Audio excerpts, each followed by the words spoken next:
attribut de Al-Basir. Dans la pyramide, la vérité ne descend plus du ciel. Elle émane du regard du chef. Celui qui voit autrement est déclaré égaré. Pharaon dit « Je ne vous présente que ce que je vois, et je ne vous guide que dans le chemin de la droiture. » 40-29. Il usurpe ici l'attribut de guide. Dans la pyramide, la vérité ne descend plus du ciel. Elle émane de la vision limitée et biaisée d'un homme qui a érigé ses propres désirs en loi universelle. Les complices, Haman, Kharoun et le Mala. Un homme seul ne peut maintenir une pyramide. Il a besoin d'une ingénierie, d'une finance et d'une caste pour valider son mensonge.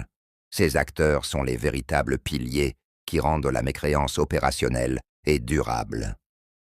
1. Haman, l'architecte et le clergé de cour.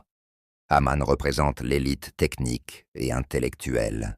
Il met la science et la propagande au service du sommet, pour construire des récits qui glorifient l'usurpateur, détournant l'intelligence humaine de sa mission sacrée vers une idolâtrie de pierre.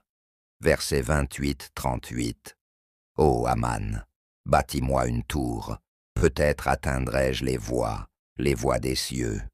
Versets 40, 36 à 37. Et Pharaon dit, Ô Haman, bâtis-moi une tour, peut-être atteindrai-je les voies des cieux, pour monter vers le Dieu de Moïse. L'ingénierie de Haman sert à créer un spectacle de puissance. En cherchant à monter au ciel par des moyens matériels, il valide l'idée que la divinité est une question de hauteur physique, piégeant le peuple dans une fascination pour le monumental au détriment du spirituel. Versets 29-39. De même, nous anéantîmes Kharoun, Pharaon et Haman.